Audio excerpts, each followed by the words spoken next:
By the Lord, son! Have you ever met a human before? Let alone serve alongside one? Of course you haven't. Otherwise you wouldn't have made this project the way you have at all. Well, sure, you can hand it in, and I'm sure your instructor will give you high marks.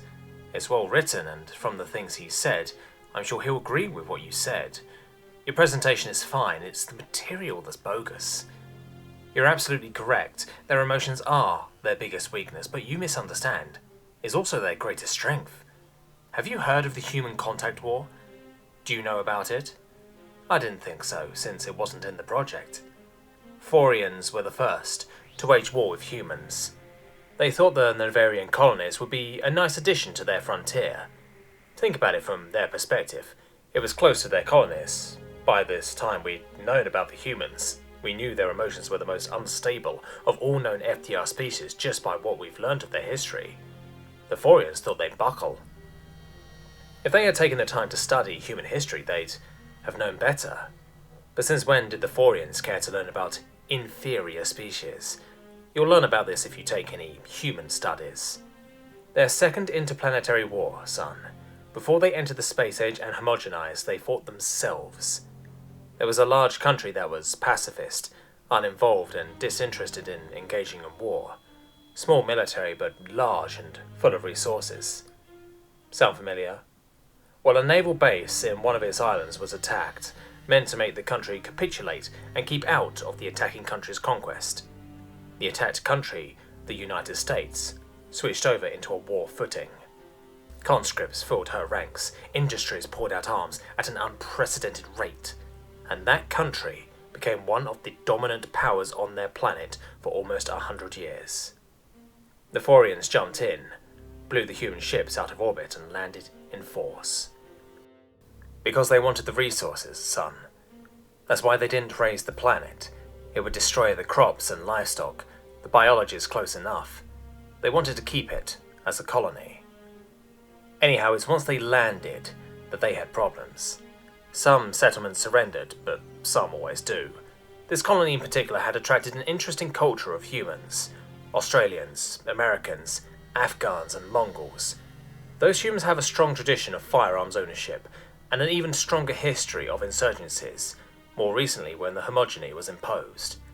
And when I mentioned the planetary war?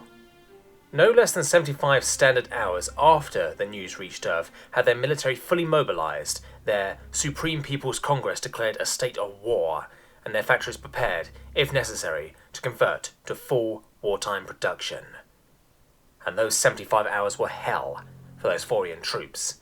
In some settlements, every block was a battle, and then the settlers who ranched and farmed, oh, how they resisted. And the flags and graffiti the humans threw up, come and take it. Don't tread on me. Shoot straight, bastards. Plaster their walls, or dead Forians. Because of planet-side trouble, the Forians beefed up their naval presence, now larger than anything the humans could muster for another week or so. Then the Terran Navy jumped in, small but respectable. The Forian admiral ordered his ships to close the distance and attack. 5 minutes into the order, and just a couple minutes into any actual firing, the admiral learned he was pulled into a ruse. Another, smaller group of human ships jumped in, but small and loaded with missiles, and they jumped to the rear of the Forian formation. They let loose their rockets and blasted the fleet. It wasn't enough. The humans still had fewer and weaker ships, but they levelled the playing board with the manoeuvre. For the humans, it was a Pyrrhic victory. From my own experience with the humans, during the Arachnid Wars, by this time the humans and the Confederates had warming relations, we had allowed to a platoon of humans to live with us on the frontier colony as part of a military cooperation program, PR for the brass and politics. It was much better than I had expected. I was originally dreading it, but we were both spaceborne cav units, so we could relate. There I came to know their culture up close and personal. Their music, orchestras as stirring as the Yogolts, music as pulsating as the Vorks, artists and comedians filled their ranks. But I also knew, from their stories, the savagery of their history, the ruthless genocide wrought by leaders who thought of themselves as demigods. And when the bugs dropped, I saw that savagery firsthand. They've learned to channel it. And the human chemical, adrenaline, they make it in their bodies. They go berserk and primal, son. They may not have Forian discipline, but when the fighting gets personal, they don't need it. We wouldn't have made them do it, but by sheer luck of the draw, they were forced to be our flank. I could see them on their hill from ours. I could hear my commander telling them the consequences for our civilian population if the flank fell. And I heard their commander's reply, one word: Roger. The arachnid swarms knew the consequences if they overran the flank, and they did their best. Between my own fighting, I watched the savage fighting on their hill. It was hard to see. Through no fault of his own, there was a human who found himself in my squad. It must have been harder for him.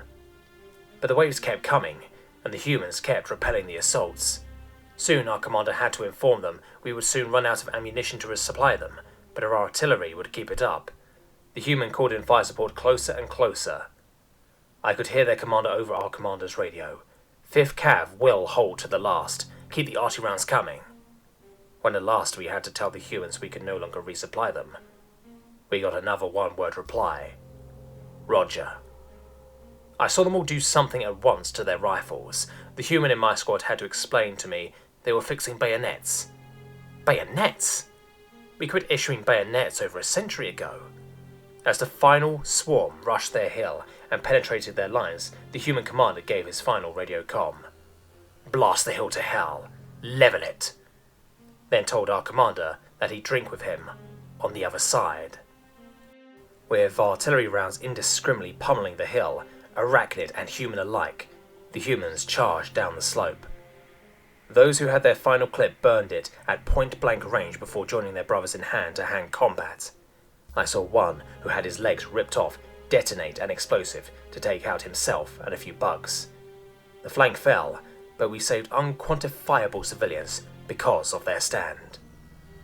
Rage, vengeance, spite, all channeled, all controlled, and all directed at the bugs. The flank fell, son, but the humans held out against overwhelming force and didn't back down. I saw this again as we evacuated the planet. I watched the human ship crew abandon ship. A skeleton crew remained and rammed their cruiser directly into the arachnid command ship.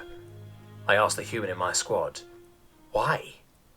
I'd hate to admit it, but I don't think our unit would even hold up against that slaughter.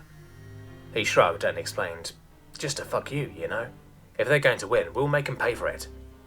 Son, humans are rash, brutal, and emotional, but that's just as much a strength as a weakness.